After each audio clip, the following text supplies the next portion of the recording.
Hi everybody, Roy here. I'm at Intrinsic Nursery with Brent.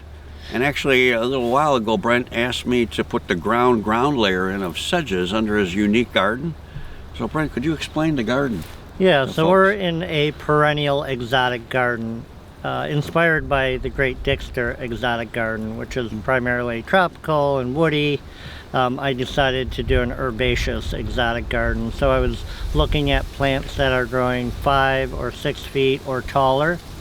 And after I kind of picked that plant palette and laid out the garden, I thought it would be great to have a kind of a ground cover layer.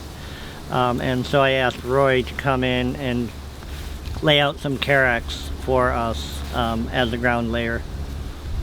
So I brought some from Northwind, Carex hertifolia, Carex remota, and which other one did I bring? Carex muhlenbergii.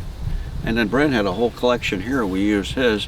And what we tried to do was, I tried to look at the maximum height. They're all going to get 5 to 6 feet high, but look at growth rate, who's going to get higher faster, and where will light still be able to infiltrate into the ground layer. So I think early on these sedges will have a good opportunity to fill in and really smother out the weed competition. And by June the plants will be so dense also, they'll be contributing to suppressing weeds. So there'll be a tremendous amount of weed suppression going on here by early June to mid-June. And we've got the sedges spaced on 12-inch centers. I think with that tight spacing, along with the plants getting so large, what were some of the plants you had? So we had Carex Montana and Carex Pennsylvanica straw hat. That's your introduction? Yep. Straw hat, yeah. Carex bromoides, which is a favorite of mine. And we did Shortiana. Carex Shortiana, which is a tall, upright, kind of V-shape. And then one I found at Riverside that was being mowed in one of their parks. And we just actually keyed out the name. Cephaloidea. Cephaloidea, Carex cephaloidea, which has a low growing point, can actually get mowed. So again, we just scattered them through here, and you can see the ground layer, the green tufts. So I'm really excited to see how this all works out. It's a very unique concept. I don't know anybody that's done this, especially put it into a hoop house.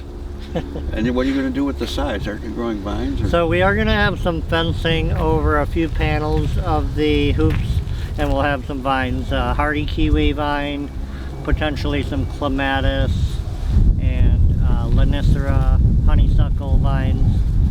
But that'll be about it.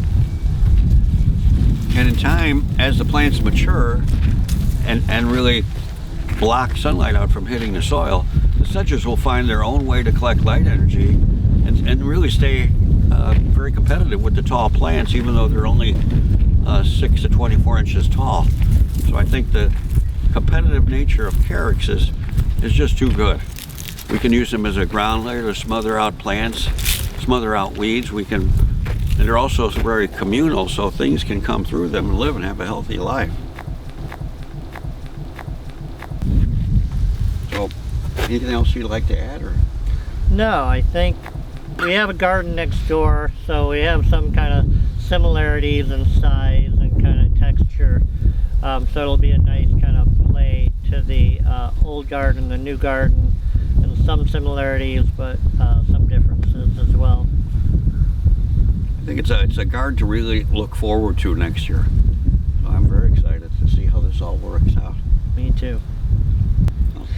Well, thanks everybody for taking a stroll with Brent and I. Brent will keep you updated next year. We'll come out here, take a look at everything, and see how it starts in the spring and moves on into summer and fall. So, see you later.